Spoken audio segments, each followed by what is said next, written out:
Esprit s'est révélé, venant réconcilier le ciel et la terre par son pouvoir. Les nations partout de la terre proclament ton nom. Courbés devant ton trône, ô roi, nous chantons. Tu es souverain, les nations partout de la terre proclament ton nom. Courbés devant ton trône, ô roi, nous chantons. Tu es souverain.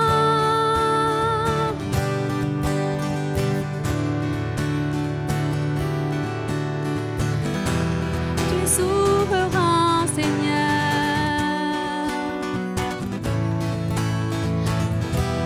Toi seul règne, toi seul règne, oh, Dieu de promesses.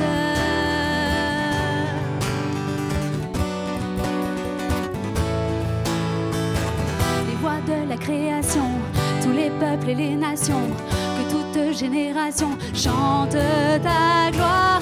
Les voix de la création, tous les peuples et les nations, que toute génération chante ta gloire. Les voix de la création, tous les peuples et les nations, que toute génération chante ta gloire. Les voix de la création, tous les peuples et les nations, que toute génération chante ta gloire. Les nations partout de la terre proclament ton nom. Courbés devant ton trône, ô roi, nous chantons. Tu es souverain, les nations partout de la terre proclament ton nom. Courbés devant ton trône, ô roi, nous chantons. Tu es souverain. Tu es souverain. Tu es souverain. Tu es souverain. Wouhou, il est souverain.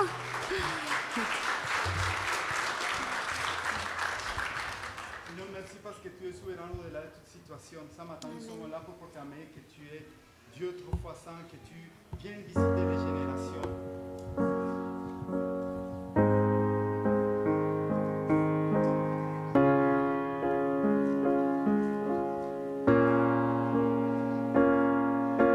Il est souverain et il est saint.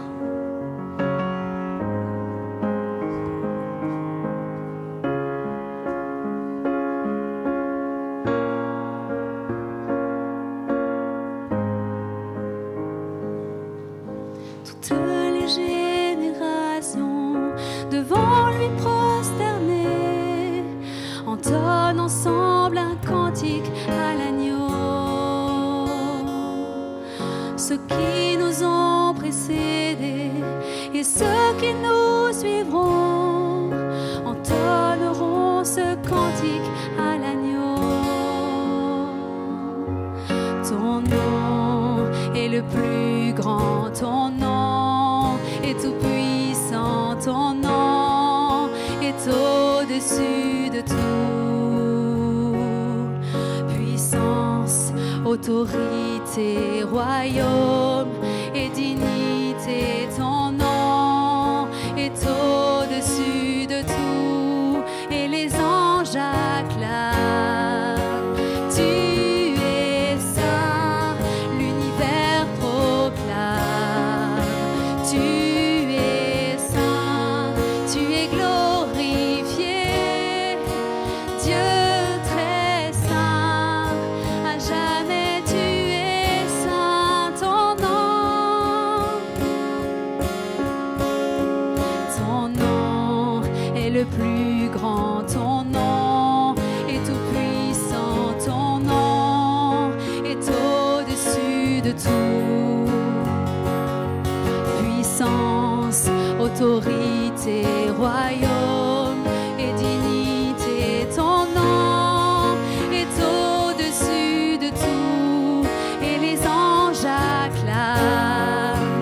Tu es saint,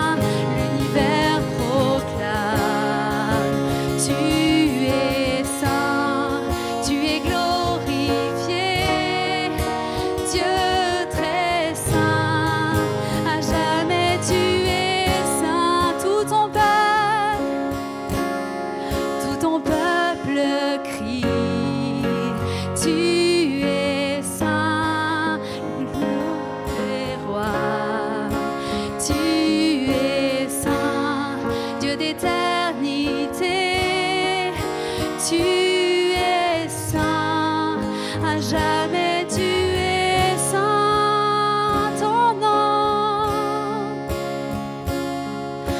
nom est le plus grand, ton nom est tout puissant, ton nom est au-dessus de tout. Puissance, autorité, royaume et dignité, ton nom est au-dessus de tout, ton nom est le plus grand, ton nom est tout puissant, ton nom est au-dessus de tout. Allez l'église, puissance, autorité, royaume et dignité, ton nom est au-dessus de tout. Et les anges acclament.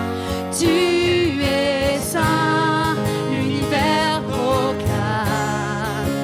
Tu es saint, tu es glorifié. Dieu très saint, à jamais tu es saint. Tout ton peuple crie, tu es saint, toi le roi des rois. Tu es saint, Dieu d'éternité. Tu es saint, à jamais tu es saint, Dieu d'éternité.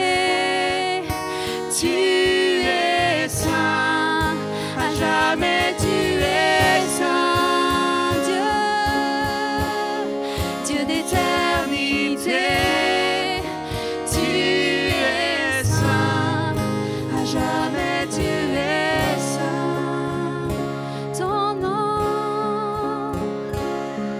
Ton nom est le plus grand, ton nom est tout puissant, ton nom est au-dessus de tout.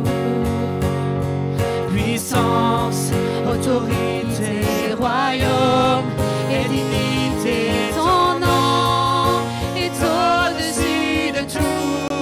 Et les anges acclament. Tu es saint, l'univers proclame. Tu es saint, tu es glorifié. Dieu très saint, à jamais tu es saint, tu es glorifié. Dieu très saint, à jamais tu es saint, tu es glorifié. Dieu très saint, à jamais tu es saint, tu es glorifié. Dieu très saint, à jamais tu es saint. Élève ta voix, tu es.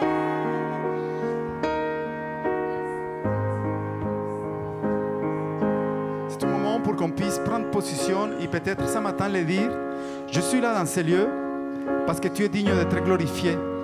Et si tu pourrais prendre un moment juste pour te rappeler de ses bontés, tu pourrais prendre un moment pour le dire à lui, à ton Créateur, à celui qui est toujours fidèle, le dire ce matin, Seigneur, voilà, je t'aime pour ça. Seigneur, je me sens en sécurité avec toi. Seigneur, je sens que quand je prie à ton nom, quand je m'approche à ton nom, voilà les choses que je sens venir dans ma vie. Seigneur, je sens que je suis dans un refuge. Mais tu aussi peux le dire ce matin que si tu te sentis seul, que tu as besoin de la puissance de l'amour de son nom. Alors prenons un moment en tant qu'Église. Et si certains veulent élever la voix pour le dire combien il est grand, on peut le faire aussi. Amen.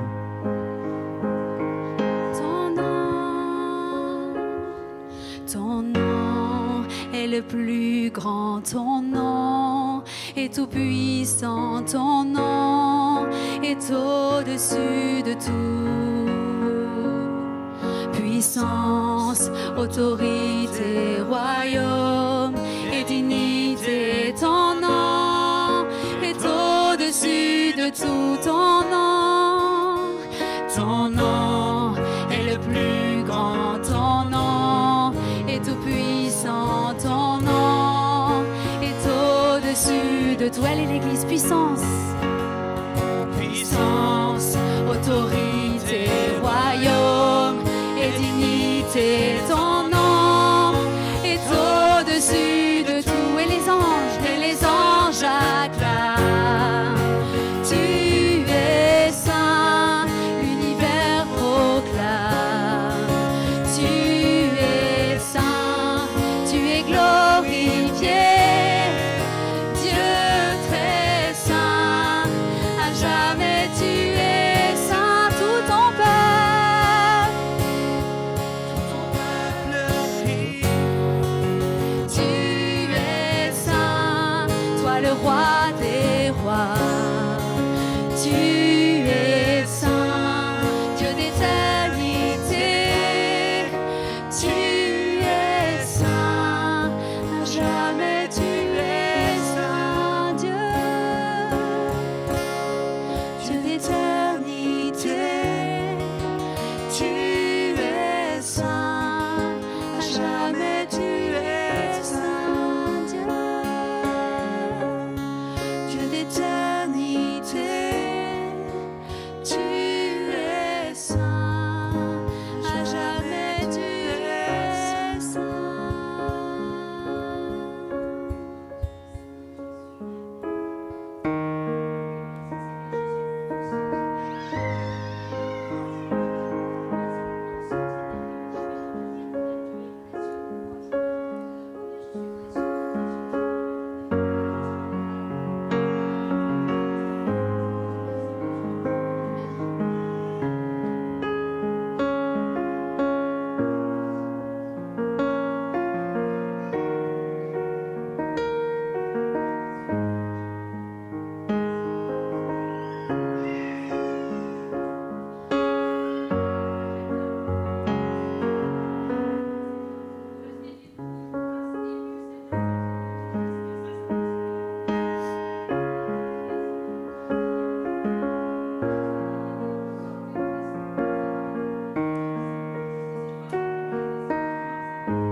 On va proclamer à quel point il est grand.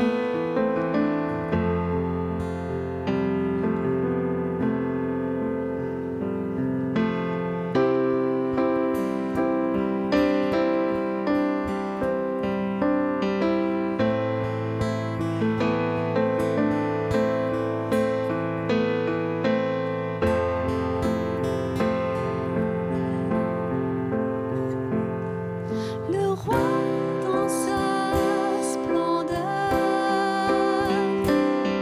vêtu de majesté, la terre se réjouit, la terre se réjouit. Parée d'éclat, la nuit est celle de fuir au son de sa voix, au son de sa voix. Oh Dieu, tu es grand, nous chantons, oh Dieu, tu es grand, et tous verront, oh Dieu, combien tu es grand, oh Dieu.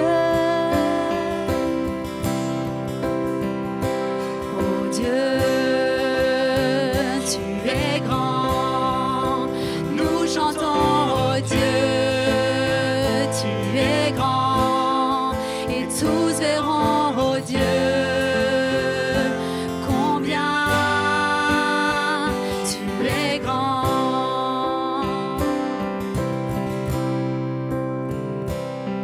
Car d'âge en âge il règne, les temps sont dans sa main, commencement et fin, commencement et fin. Le Père, le Fils, l'Esprit, Trinité divine, le lion et l'agneau, le lion et l'agneau. Oh Dieu, Dieu, tu es grand. Nous chantons, oh Dieu, tu es grand. Et tous verront, oh Dieu, combien tu es grand, oh Dieu.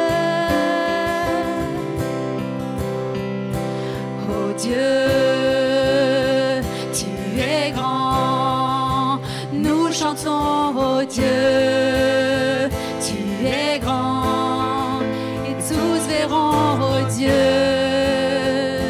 combien tu es grand, le plus grand, le plus grand des noms, digne de louange. Mon cœur s'écrie, oh Dieu, tu es grand, le plus grand des noms, digne de louange. Mon cœur s'écrie, oh Dieu, tu es grand, oh Dieu, oh Dieu, tu es grand.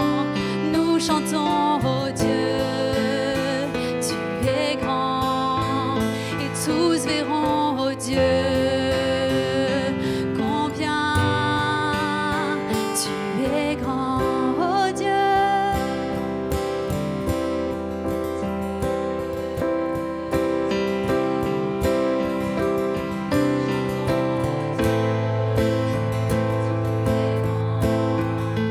Tous verront combien tu es grand, oh Dieu. Oh Dieu, tu es grand. Nous chantons, oh Dieu, tu es grand. Et tous verront, Oh Dieu,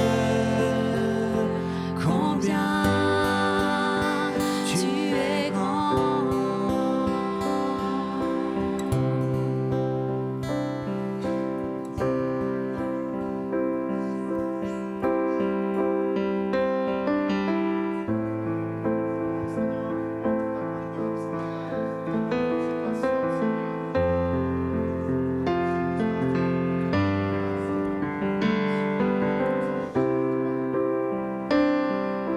Le plus grand des noms, le plus grand des noms, digne de louange. mon cœur s'écrie, oh Dieu, tu es grand. Le plus grand des noms, Digne de louange, mon cœur s'écrie, oh Dieu, tu es grand.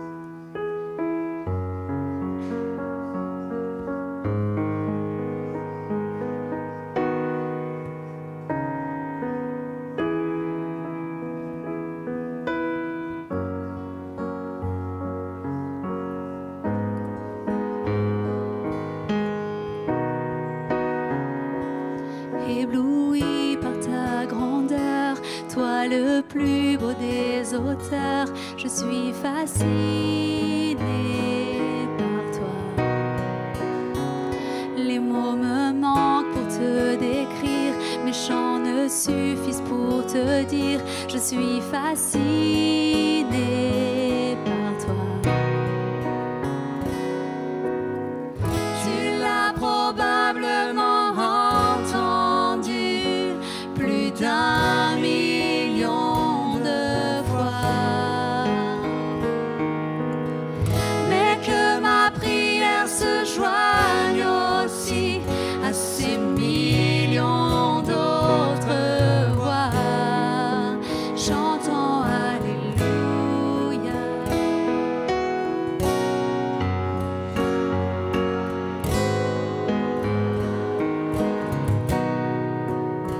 Si humble face à l'infini, mon cœur dit combien tu es digne. Je suis fascinée par toi. Et plus j'apprends à te saisir, plus il m'en reste à découvrir. Je suis fascinée par toi. Tu l'as probablement entendu plus d'1 million de fois, mais que ma prière se joigne aussi à ces millions d'autres voix, chantant Alléluia, chantant Alléluia. Allez l'église, chantons Alléluia. Crie-lui avec ton cœur. Chantons Alléluia.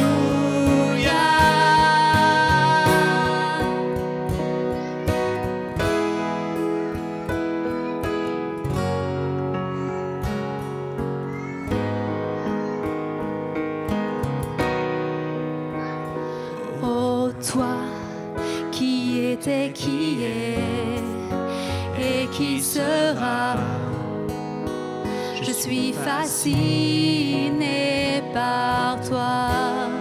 Qui était, qui est et qui sera, je suis fascinée par toi. Qui était, qui est et qui sera, je suis fascinée par toi.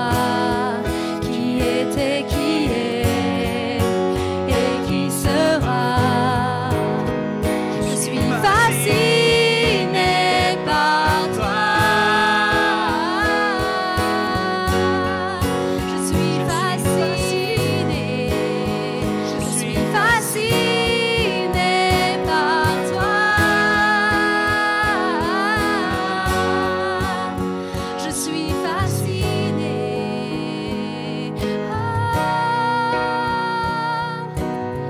Tu l'as probablement entendu plus d'1 million de fois,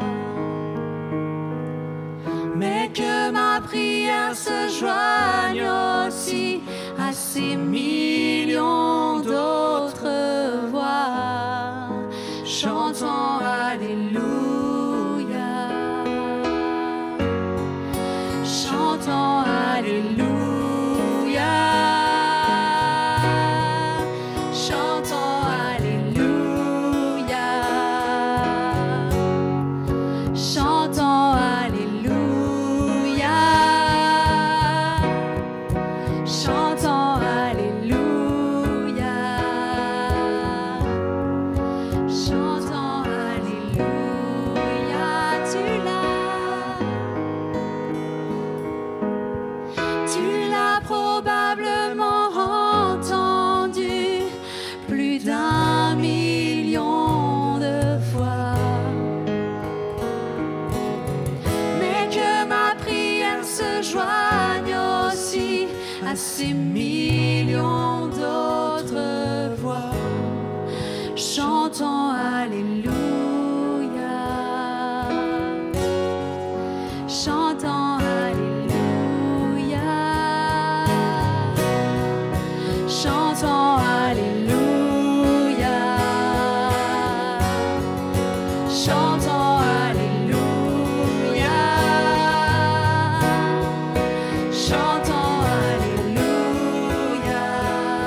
Les amis, alléluia, ça signifie gloire soit rendue à Dieu.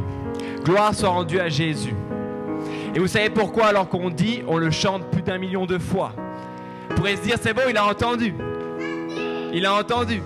Mais on continue, vous savez pourquoi?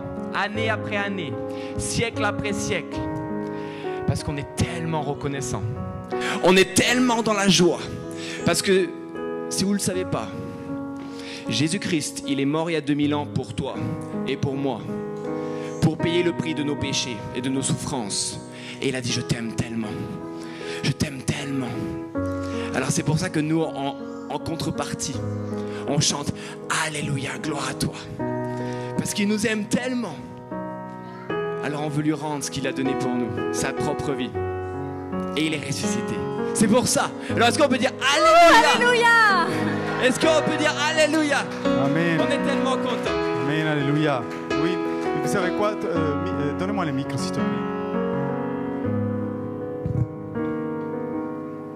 Je pense qu'une manière forte et concrète de dire Alléluia, de le rendre à lui gloire, et quelque part faire une dédicace de ce qu'il a fait à la croix, c'est le temps de Sainte Seine. Aujourd'hui, on va vivre un temps de Sainte Seine spécial. Vous savez pourquoi? Parce que on s'est dit, dans notre église, la Sainte Seine, cet repas doit être central parce que c'est la base du salut. C'est ce qui nous rappelle, qui commémore ce que Christ a fait pour chacun d'entre nous. Et ce n'est pas dépassé, pas une mode. La Sainte Seine, ce n'est pas un rituel, mais c'est un temps fort de commémoration, un temps fort de communion, un temps de victoire. Est-ce qu'on peut applaudir Jésus-Christ à nouveau? C'est un temps de victoire, ce n'est pas un temps dans lequel on traîne avec les bras parce qu'il a vaincu la mort. Je disais tout à l'heure, l'église c'est un lieu ordinaire, mais elle devient extraordinaire grâce à la personne qui est à côté de toi. Mais en réalité, la personne qui est à côté de toi elle devient extraordinaire parce que Jésus-Christ, c'est lui qui est le plus grand et extraordinaire venu dans nos vies. Amen. Sinon, c'est fade. Dis à la personne qui est à côté, tu n'es pas fade. Tu es extraordinaire.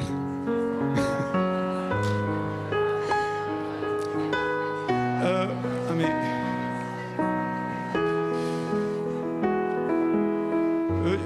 Je voudrais peut-être dire, je ne sais pas, il y a Hélène et Dominique, est-ce que vous pouvez venir nous aider à faire la distribution des éléments, du pain et de la coupe, s'il vous plaît, merci. Et puis après, Nathalie, si tu peux aussi les aider. J'avais à cœur quelque chose. La Sainte Seine en l'église aussi, c'est quelque chose dans lequel je voudrais qu'on puisse le regarder avec quelque chose d'un point de vue de la famille. Vous savez pourquoi? Quand vous lisez ce relat de Luc chapitre 22, où Jésus-Christ va préparer sa dernière soirée avec les disciples, vous prenez Luc 2, chapitre 22, vous allez voir comment il prépare cette soirée du repas. C'était la Pâque pour les Juifs. Et à un moment donné, il va dire à un de ses disciples, « Eh, viens là, va chercher dans une maison le père de famille de cette maison, le maître de cette maison, et tu vas lui dire à cette personne, lève pour moi un lieu dans ta maison pour que ce soir je vienne. Je suis en train de paraphraser. Pour que je vienne fêter la Pâque. Et je me dis, waouh, quand même. C'est un des Pâques qui commence par quelque chose dans une maison. Et il ne faut pas négliger ça. Parce que la maison, c'est le symbole, c'est le synonyme du foyer, d'un couple, des femmes qui sont là. Et c'est comme ça que dans l'histoire des Juifs, ils célébraient la Pâque. Il y avait les enfants, il y avait les couples qui étaient là. C'était un temps fort dans lequel on se bénissait, dans lequel on regardait la femme du foyer, il est père de famille, il la bénissait, il la mettait à la place qu'il fallait. C'était un temps dans lequel on bénissait les enfants et les enfants, et ils étaient là en train de partager ce temps fort.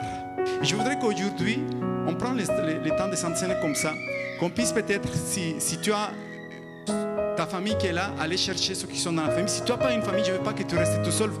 Les familles, vous cherchez quelqu'un qui n'a pas encore peut-être un jeune ou quelqu'un qui est là, qui n'a pas son épouse ou sa famille, vous allez chercher quelqu'un et on va se bénir. D'accord? Et on va prendre ce temps de s'enseigner en famille. Je voudrais que vous puissiez bénir le pain, la coupe et on va se mettre debout.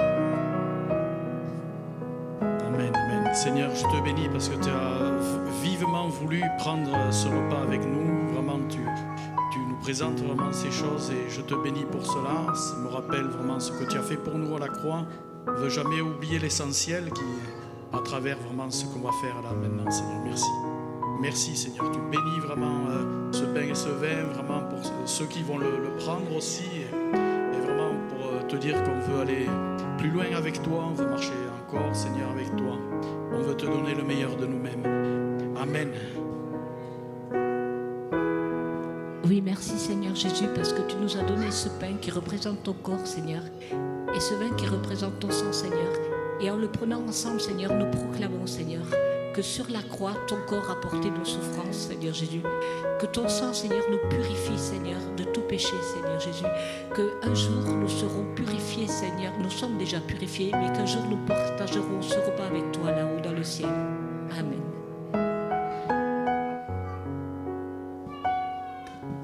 Et peut-être que si toi, en tant que père ou mère, tu n'as pas eu jamais l'opportunité d'expliquer à ton enfant pourquoi on fait ça, pendant que tu prends la Sainte Seine, appelle tes enfants. Je ne sais pas s'ils sont déjà descendus. Non? Ouais, restez là un petit moment. Et on va le faire en famille, d'accord? Alors, restez pas tout seul. La Sainte Seine, la Pâque, c'était aussi un lieu dans lequel les Juifs, parfois, ils pouvaient inviter des personnes à partager. Il fallait surtout pas rester tout seul. Donc, allez vers quelqu'un, les familles, mettez-vous ensemble, les familles, et on va prendre ce temps de Sainte Seine comme un temps dans lequel on prend la bénédiction pour nos familles, pour nos enfants. On proclame que le sang de Jésus-Christ, sa victoire, elle est là. Même si ton enfant n'est pas là aujourd'hui, son papa, ta maman, ils sont ailleurs, tu le prends et tu dis Seigneur que la victoire est sur eux là où ils sont, au nom de Jésus-Christ. Alors je vais dire à 3 et comme ça on se mobilise et on cherche nos familles. 1, 2, 3, go, allez-y. On s'en est efficace.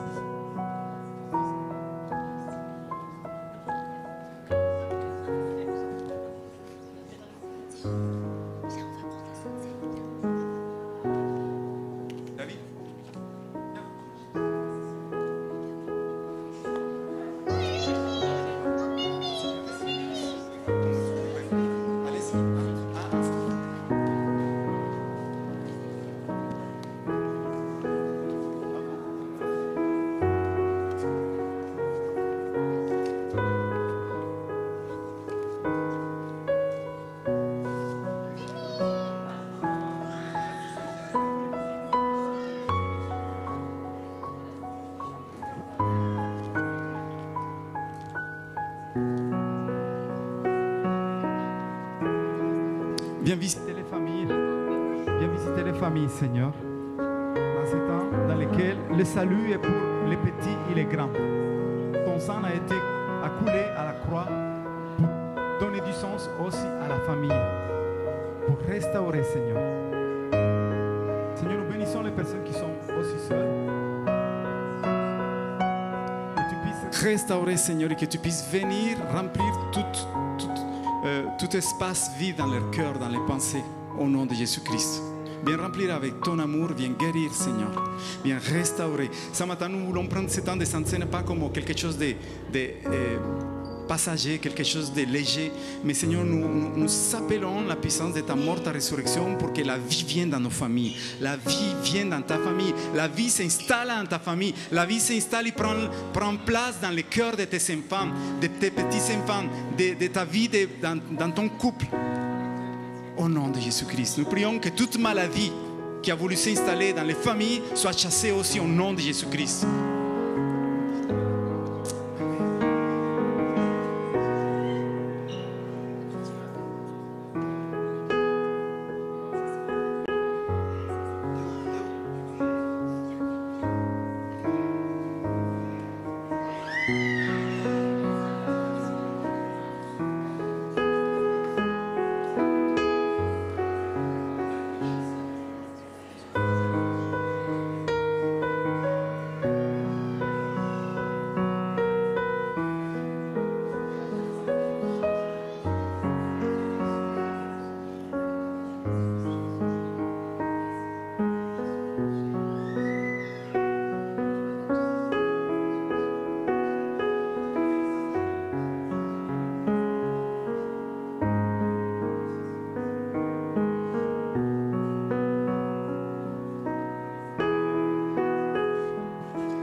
voudrais bénir ma famille en Christ. Amen. Vous tous qui faites partie de l'Église, faites partie du corps. Je voudrais que vous soyez bénis dans le nom de Jésus. Amen.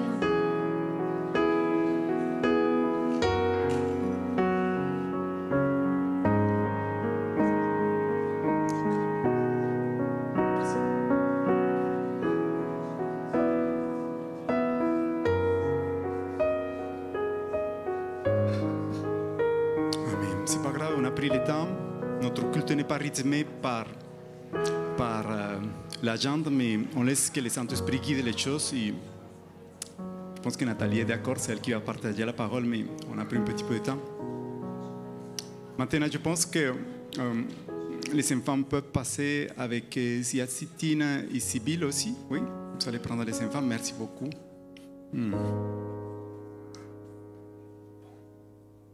Amen. Je voudrais ce matin bénir les personnes qui nous visitent pour la première fois, deuxième et troisième fois. Il y a aussi un couple d'amis de Hélène et Dominique, des pasteurs qui ont été dans le ministère pendant des années en Espagne. Aujourd'hui, ils sont installés en France, en Lyon. Soyez bienvenus. Et Gedeon y tu esposa, Antonia. Bendiciones. Je vais vous partager rapidement quelques annonces. On a recommencé nos cultes de prière tous les mardis à 18h30, 20h. Mais ces cultes de prière sont un temps fort parce que le dimanche matin, on n'a pas trop le temps d'aller plus loin. Les mardis, on va beaucoup plus loin. Et en plus de ça, on finit toujours par un apéritif. Qu'il fasse chaud, qu'il fasse froid. Donc, venez à vivre ce temps profond de prière, mais aussi ce temps de partage dans la communion. Aussi, ah oui, ça c'est moi. Vas-y, parle à toi parce que c'est pas. Lycée. Vous êtes cordialement invités. Je ne vous dirai pas quel âge je vais avoir, mais bon. 30 quoi? Ah, merci. Ah non, vous avez marqué. Passe l'autre diapositive. On a un moment beaucoup plus joyeux qui arrive, c'est le premier dimanche septembre. On a des baptêmes. Ouais. On bénit toutes ces personnes qui ont décidé de dire oui à Jésus-Christ et aller beaucoup plus loin et se dire, dans ma démarche de disciple, je vais vraiment concrétiser avec quelque chose de fort, comme c'est le baptême, pour dire, annoncer, proclamer devant tous que je choisis de suivre Jésus-Christ comme disciple. Donc, c'est un jour spécial dans lequel on va apporter chacun, c'est un repas partagé, un agapé, mais vous allez voir, on fait quelque chose de très beau. Et puis après, quand on finit les repas, on se donne un rendez-vous au lac. On va vous tenir informé de quel lieu on va choisir pour le baptême. Ça sera sûrement toujours la plage, c'est marqué déjà là, montée. Donc voilà, prenez ce rendez-vous, invitez les personnes parce que ce sont des cultes inspirants. Il y aura 8 personnes, je pense, qui vont prendre la décision du baptême. Et c'est fort parce que chacun va partager un bout de sa vie, un témoignage. Et ça, c'est puissant de pouvoir entendre comment Dieu transforme les vies. Après, je pense que c'est bon par rapport aux annonces. Je voudrais juste vous dire que l'Église, si elle est là aujourd'hui, si on avance, c'est grâce à vos dons. On vit à niveau des dons, des offrandes. Donc, si vous voulez participer, si Dieu met dans vos cœurs quelque chose, à la fin du culte, vous savez, là-bas, sur votre droite, cette boîte, vous pouvez participer aux 10 offrandes de l'Église pour qu'on puisse continuer à payer les loyers, payer des charges. Et surtout aussi, moi, je suis salarié de l'Église, je le dis avec beaucoup de fierté, parce que c'est grâce aux dons, grâce à vous, que je peux me mettre à temps complet au ministère. Donc, merci Seigneur pour ça. Ouais, on glorifie Dieu pour ça. Je suis très fier de le dire ça, parce que j'ai rencontré beaucoup d'églises qui ont 3, 4, 5, 6, 10 années même d'existence. Ils ne peuvent pas dégager à côté un salaire pour le ministère. Et nous, depuis qu'on a implanté l'église Acte, Dieu a été fidèle avec nous. Une autre chose, vous savez, dans l'église, on a mis en place un chemin de discipulat. Et donc, les personnes qui veulent aller loin, qui veulent se former, qui veulent approfondir dans la parole de Dieu, ils peuvent faire ce parcours de disciples. Il y a quelqu'un ce matin, vous savez, on profite pour certains dimanches, honorer les personnes qui complètent à chaque fois leur cours. Viens, Nathalie, toi aussi, parce que tu as participé à ça. Et donc, du coup, ce matin, je voudrais honorer quelqu'un qui a soif, qui a faim, qui déborde, qui mange la parole de Dieu. C'est Philippe Bordelier. Bravo. Bravo. Comment, Philippe? S'il y a un exemple à suivre, ça fait combien de temps que tu es là avec nous? 1 an et demi. 1 an et demi. Il a mangé les 2 volumes de Une vie transformée, c'est-à-dire c'est un chemin de disciples qu'on fait. Et là, il a attaqué le 3e. Okay. Oh oui. Regarde comment il t'acclame. Bravo Philippe. Donc on est vraiment très honorés. Moi, je l'ai accompagné sur le volume 2, Octavio sur le volume 1. Ça a été un vrai plaisir de partager avec lui. Il est très curieux, très pertinent. Il m'a béni autant, je pense, que j'ai pu lui bénir. Et vraiment, c'est juste un plaisir d'être avec toi. Tu as tellement soif et tellement faim que tu communiques ça aux autres.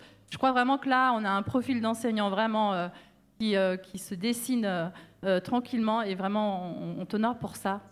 Voilà, donc 1 et 2. Peut-être que si parmi vous, tu t'es dit, mais moi aussi j'aimerais aller beaucoup plus loin dans la recherche de la parole de Dieu, vous pouvez venir voir Nathalie. Moi, je voudrais aussi honorer Nathalie parce qu'elle prend énormément du temps. Elle a pris la relève dans cet aspect-là de la formation. Et je sais, les sœurs, alors qu'elles travaillent aussi au lycée, elles prennent des sœurs pour appeler les gens, pour travailler. Et les volumes sont quand même 15 thèmes à chaque fois. Donc, je voudrais aussi qu'on puisse honorer Nathalie pour son travail qu'il fait. Merci Seigneur pour ce temps de parole. Et nous prions que cette parole qui va être partagée soit une parole qui puisse éveiller nos cœurs, nos pensées, nos vies, et que tu viennes toucher, Seigneur, la profondeur de nos pensées, de nos cœurs, pour qu'on puisse vivre des changements. Nous bénissons Nathalie qui va partager cette parole, ce temps de prédication. Et nous prions, Seigneur, que les enfants aussi qui sont partis avec Sibylle et avec Sitine puissent recevoir aussi une bénédiction spéciale. Au nom de Jésus-Christ. Amen. Amen.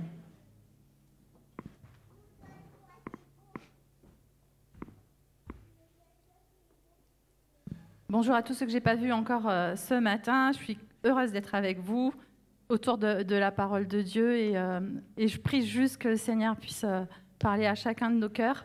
Le thème, c'est, vous l'avez vu s'afficher, vous avez vu sur le groupe, c'est servir Dieu de génération en génération. Alors derrière, vous voyez qu'il y a une cathédrale qui se dessine. C'est Julie qui a fait le flyer et en fait, j'avais vraiment reçu ça à cœur parce que dans la construction du message de génération en génération, j'ai été vraiment encouragée à me dire c'est vraiment le sujet qu'il faut pour l'Église parce qu'on est parti en vacances et en fait on a visité des monuments, ce que les gens font quand ils partent en vacances. Je vais vous raconter un petit peu mes vacances vite fait. Et en fait on a visité un monument, la Tour de Pise, pour ceux qui l'ont déjà visité. Vous voyez, donc j'ai mis la Tour de Pise et il dit c'est moi, mais en fait je veux qu'il regarde la Tour de Pise à Aaron, mais c'est vrai, c'est toi. Donc en fait il y a la tour de Pise qui est juste là à l'arrière, c'est un clocher qui est penché et qui fait la célébrité du monument. Et en fait il faut savoir, pour la petite histoire si vous ne le savez pas, la construction de la cathédrale a commencé en 1073.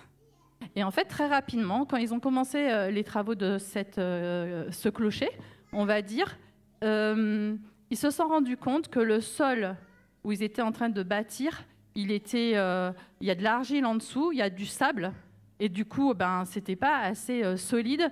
Et très rapidement, à la construction des premiers étages, la tour commençait à pencher.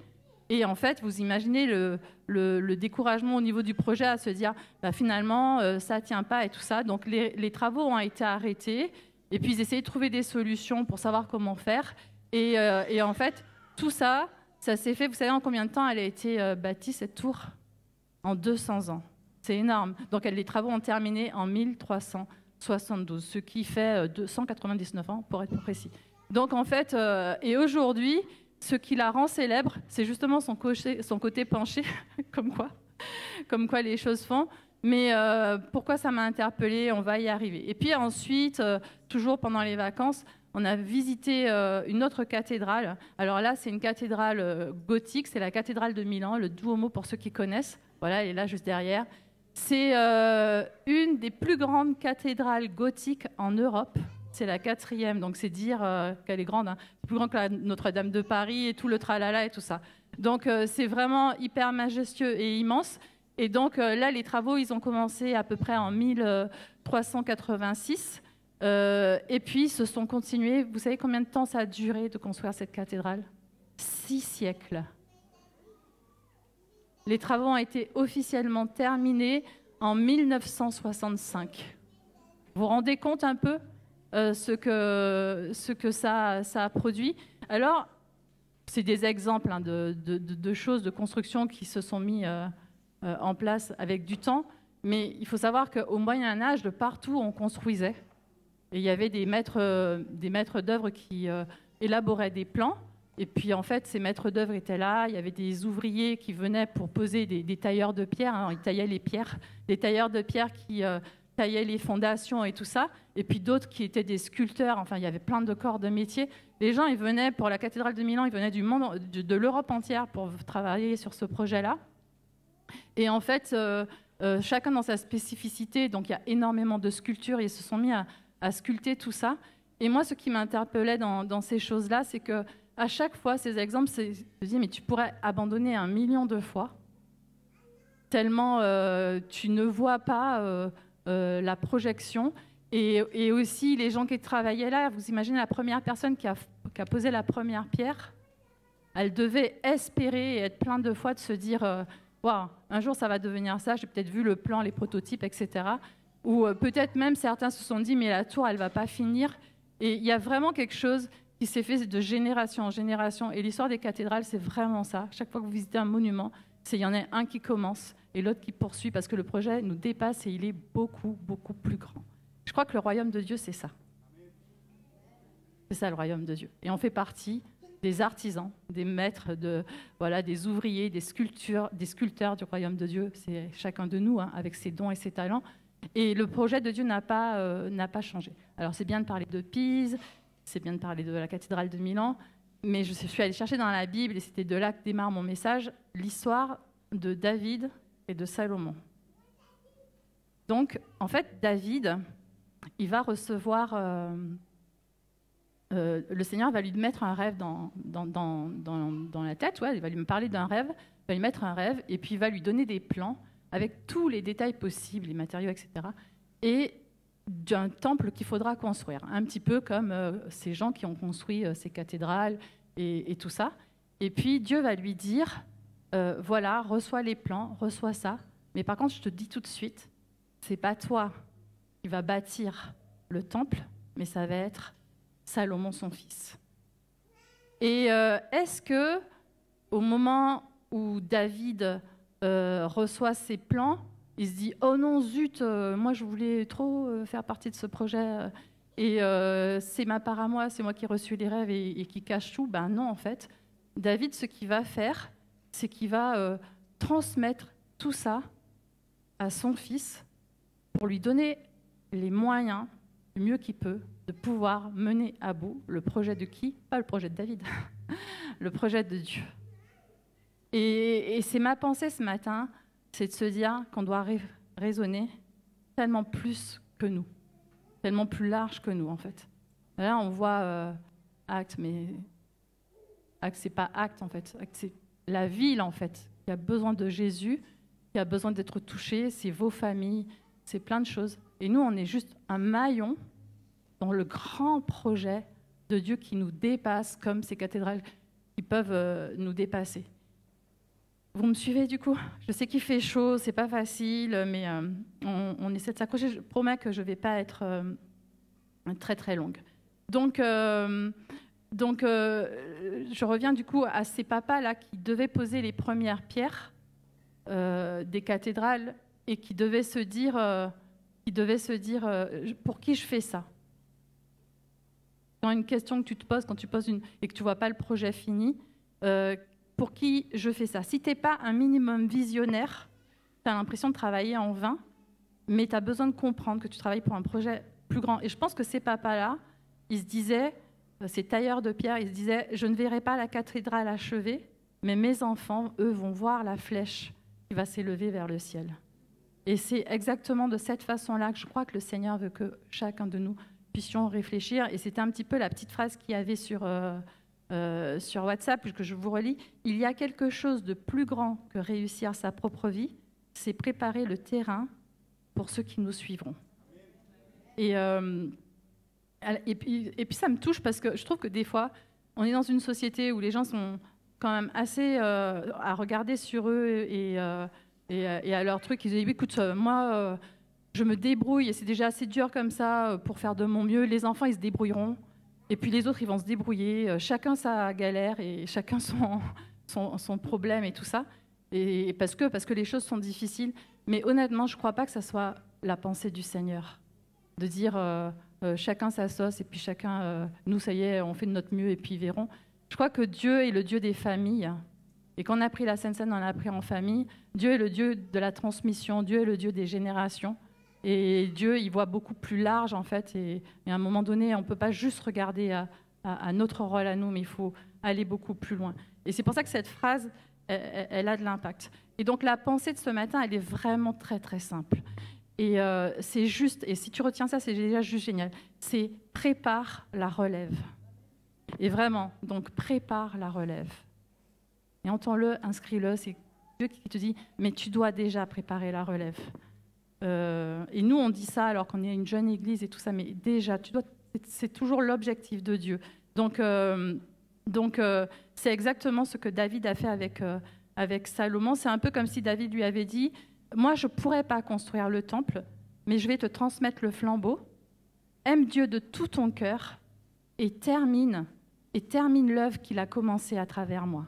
En résumé, David n'a pas seulement donné les instructions à Salomon, il lui a transmis un cœur passionné pour Dieu, afin que l'œuvre se poursuive au-delà de sa vie. Comment je sais ça?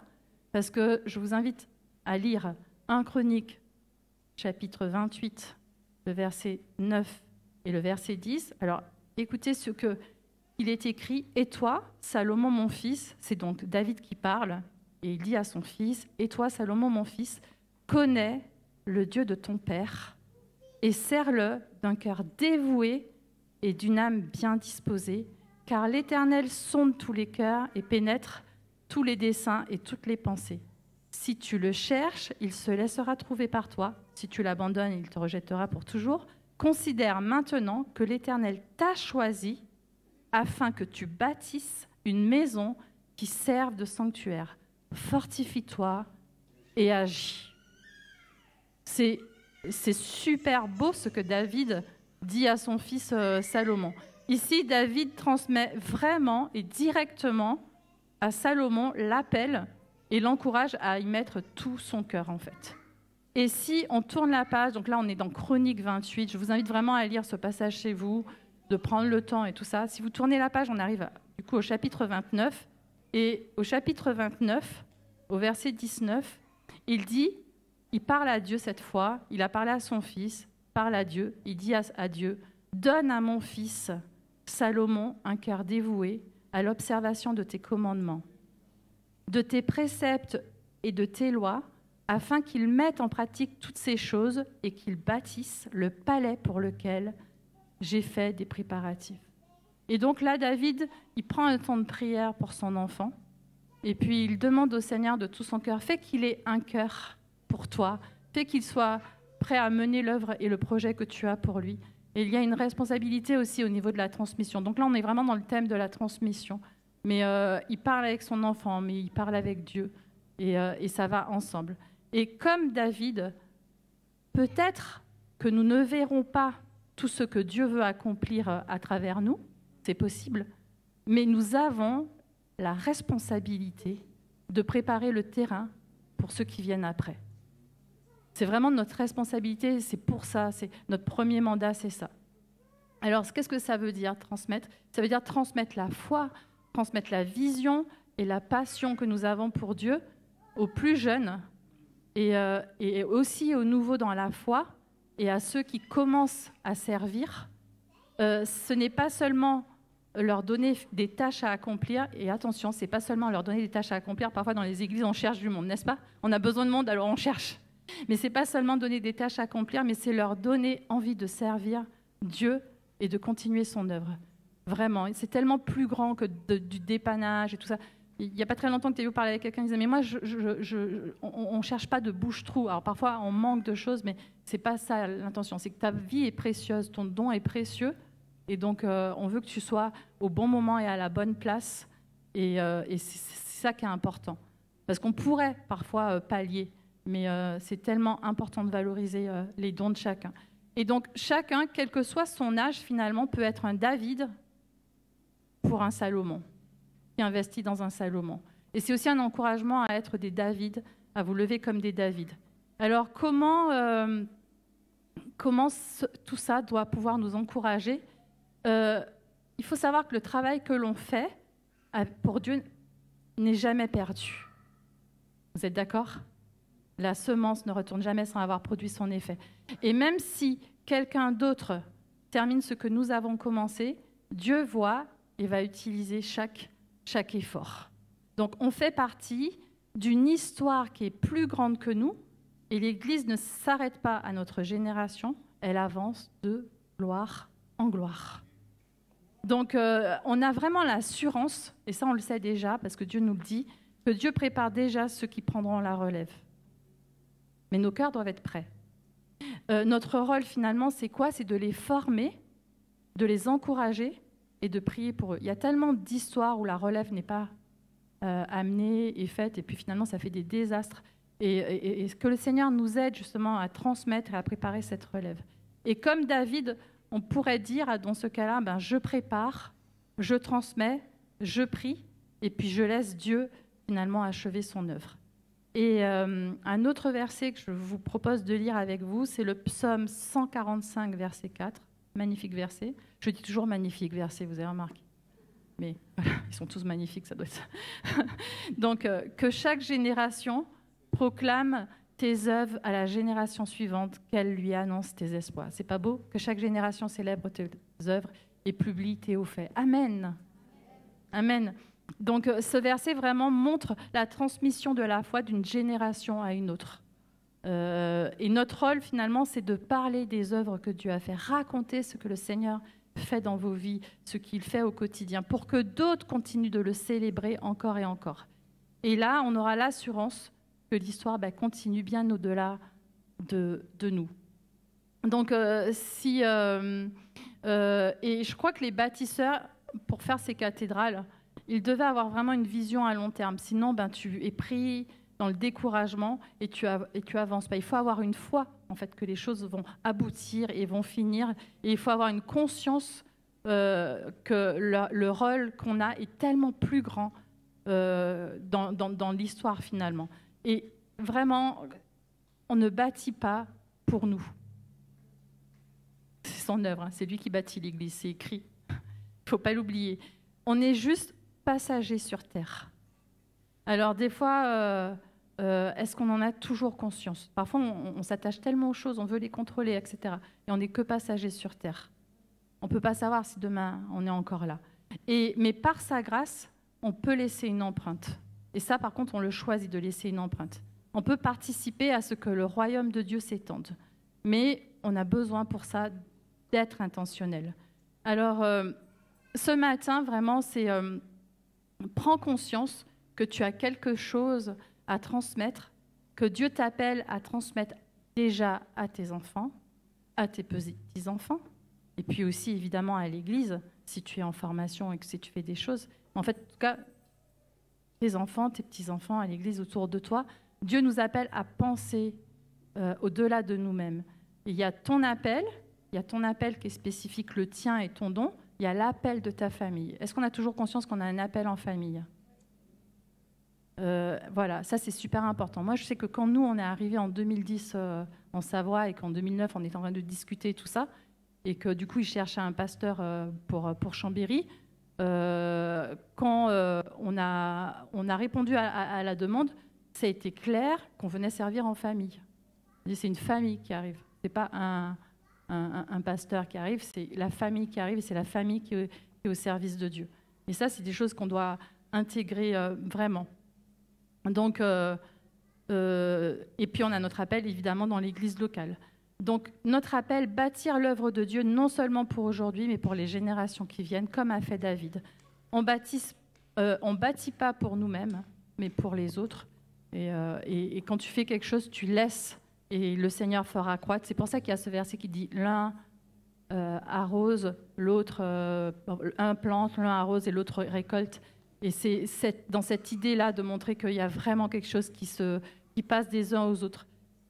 Mais pour transmettre, tu as besoin de te souvenir de la vision, sinon tu arrêtes de transmettre. Et si tu n'as pas la vision, tu ne peux pas préparer la relève. Donc moi, je vous encourage vraiment, chacun à discuter avec vous-même et puis à dire, Seigneur, rappelle-moi la vision. Et puis, qu'est-ce que tu veux que je laisse? Pose cette question au Seigneur. Qu'est-ce que tu veux que je transmette? Et vraiment, je t'encourage à répondre à cette question-là. Et quelle trace tu aimerais que les autres gardent de toi finalement, ou quel héritage spirituel tu veux transmettre à ta famille, à ton entourage. Dans la Bible, quand vous lisez Josué, Moïse, etc., vous vous rappelez les lettres qu'il fait à la fin, il écrit une lettre comme pour dire voilà ce que je laisse, je sais que je vais partir près du Seigneur et je laisse une lettre. Je me disais, et si Dieu nous disait, un petit peu comme à Moïse ou à Josué, écris une lettre, qu'est-ce que tu écrirais pour la génération suivante? Qu'est-ce que tu dirais? Qu'est-ce qu'elle contiendrait, la lettre que tu écrirais à la génération suivante? Eh bien, dans les lettres de Josué ou que Moïse laisse, il y a exactement cette même chose qu'a fait David avec son fils au moment de partir, où il lui dit « Écoute, accroche-toi au Seigneur, c'est lui la solution, et tout ça, sois fidèle et continue l'œuvre, etc. » Donc voilà, mais posons-nous ces questions-là, parce que c'est comme ça qu'on peut le faire. Et j'aimerais vraiment que notre façon de servir Dieu aussi dans l'Église, et ça je crois que c'est important, on doit servir Dieu avec passion pour que la génération suivante aime encore plus Dieu que nous. Et si on n'est pas passionné, qu'est-ce qu'on leur montre aux plus jeunes? Parce que ce que Dieu commence avec toi, il va le continuer après, à nous de transmettre le flambeau, mais comment? Et j'aimerais vraiment qu'on puisse prendre aussi un temps de prière avec nos enfants. Tout à l'heure, on va faire un temps de ministère. Mais je vous dis déjà des choses, comme ça vous l'avez dans la tête, on va sans doute le répéter. Mais déjà pour nos enfants, la première chose, quand tu as un enfant, ton premier mandat, c'est ta famille. Vous êtes OK avec ça? C'est tes enfants. Donc c'est Seigneur, aide-moi à transmettre à mon enfant un amour profond pour toi et pour ta parole, afin qu'il marche dans tes voies toute sa vie. C'est notre responsabilité. On ne peut pas se décharger sur l'école du dimanche, on ne peut pas se décharger sur l'école chrétienne, ou peu importe, en fait. Ta responsabilité, c'est de transmettre ta passion pour ton enfant. Ensuite, que finalement, dans tout ça, le Seigneur nous donne aussi de la sagesse de vivre une foi authentique à la maison. Il faut que la foi soit authentique à la maison. OK? Parce que sinon, les enfants, ils savent. Afin que nos enfants voient un exemple et ils soient attirés par toi. Donc, on doit être des exemples. Et après, dans l'Église, c'est un petit peu la même chose. Je dois transmettre aux plus jeunes la passion de te servir avec joie et persévérance. Si tu arrives et que c'est trop pénible de servir, ben, tu ne donnes pas envie à l'autre de servir. Alors des fois, c'est vrai que c'est difficile, hein, je le conçois, mais il faut faire attention de protéger pour ne pas qu'ils se disent « Oh non, mais laisse tomber, j'ai pas envie » parce que ça ne fonctionne pas en fait. Et donc que le Seigneur nous apprenne vraiment à partager ce qu'on a reçu de lui pour que son œuvre puisse continuer de génération en génération. Et puis peut-être de dire au Seigneur aussi, chacun, Seigneur, donne-moi de ne pas transmettre que des paroles, mais c'est plutôt un style de vie centré sur toi. Nos mots, ils n'ont pas de poids s'il n'y a pas les actes. On s'appelle acte en plus. Donc, ouais. il faut que notre discours soit cohérent avec nos actes et notre façon de vivre, notre style de vie. Parce que parfois, les jeunes, ils vont dire « Ah ouais, les paroles, je les ai entendues. » Mais le style de vie, vraiment quelque chose qui s'aligne. Notre exemple doit vraiment inspirer les autres à le suivre. Vous me suivez ? Ça fait beaucoup, vous m'écoutez tellement avec attention que je ne sais même pas. Donc, vraiment, c'est ça. Alors, c'est pour ça qu'avec Octavio, ce matin, d'ailleurs, hein, le message, je l'ai reçu il y a un moment, mais on partageait. Et puis, finalement, il me dit, mais il faut faire les enfants revenir. Les enfants qui sont en bas et qui viennent avec nous et qu'on puisse passer vraiment un temps, peut-être à prier pour les familles ou des choses comme ça. Je vais te laisser la parole pour dire comment tu ressentais les choses. Donc, l'équipe de louange va revenir. On va prendre ce chant que vous connaissez, justement, qui parle de la bénédiction sur les familles. Et puis, entre-temps, les enfants vont arriver. Si tu veux dire quelque chose...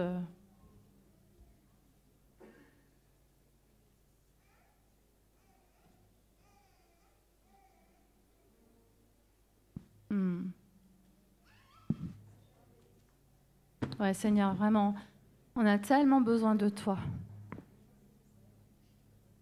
Oh, Jésus, viens dans nos maisons. Toi, tu connais chaque situation, tu connais chaque personne.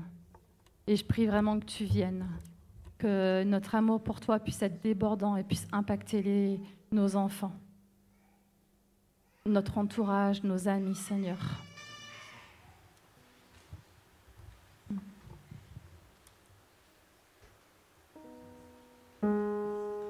Dans l'année 2009, j'ai eu la triste nouvelle que mon père allait partir. Du coup, j'ai pris la voiture, je suis allé jusqu'à l'hôpital à Madrid. Et quand je suis arrivé à l'hôpital, le soir même, je pense qu'il avait compris qu'il ne restait pas beaucoup de temps. Et du coup, il m'a dit, je sens te dire quelque chose. Donc j'étais tout seul avec lui. Et il m'a dit quelque chose qui m'a beaucoup touché. Il m'a dit, écoute Octavio, je n'ai pas pu te laisser ni de l'argent, ni des propriétés, ni rien de toutes ces choses-là. Mais je pense qu'à partir du moment où tu as vu que j'ai commencé à marcher avec Dieu, j'étais un papa qui était dans la transmission de cette foi, qui était un modèle pour toi. Et j'espère que c'est peu des choses que je puis te laisser comme modèle puissent impacter tout au long de ta vie. Et je me souviens que je me suis mis à pleurer presque à genoux devant lui. Je dis, mais papa, peu importe, ne regarde pas le matériel. Et oui, ce qui compte, c'est ce que tu m'as transmis. Et je t'ai vu vivre après une fois que tu as accepté Jésus-Christ. J'ai vu tes changements.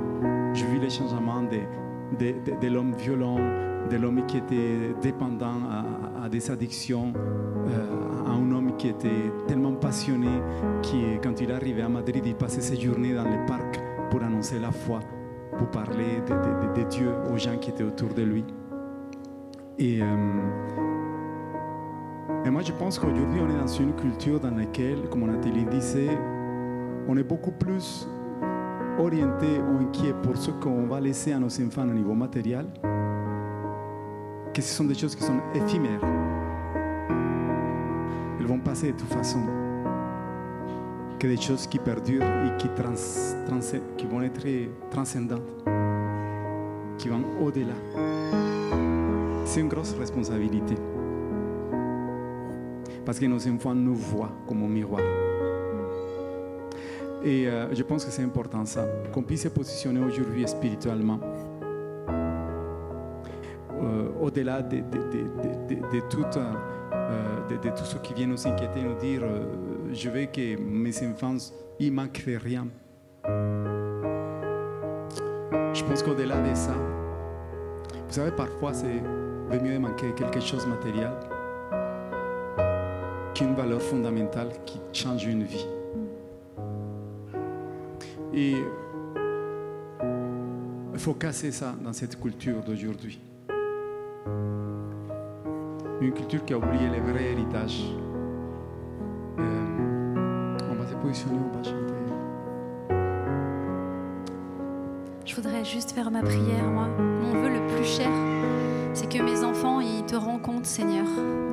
Et mes frères, mes sœurs de l'Église aussi, parce que je crois que le plus beau miracle sur nos vies, c'est vraiment de donner notre vie et que tu nous sauves, qu'on soit tous sauvés, que nos enfants soient sauvés, que chaque membre de notre famille soit sauvé. Donc, ma prière ce matin, c'est que tu touches les cœurs, Seigneur. C'est vraiment le plus grand miracle qu'on puisse souhaiter, c'est de vouloir vraiment qu'on soit sauvés, que nos enfants soient sauvés, nos frères, nos sœurs. Amen. On va le chanter.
Que sa faveur reste sur nous, sur nos enfants, sur notre famille, nos frères, nos sœurs. On va faire cette prière ensemble. Je voudrais que toutes les familles, venez là, on va passer devant. Venez avec vos enfants et vos familles et on va ensemble chanter. Et je voudrais prendre un temps de prière spécifique pour chacun. On bénit les personnes qui sont dans les réseaux et que la bénédiction soit sur ta famille, sur ton foyer. Que la restauration soit aussi là, que le Seigneur vienne te visiter. On va laisser là jusqu'au culte, jusqu'à la culte dans les réseaux pour qu'on reste entre nous et vous puissiez venir sans crainte.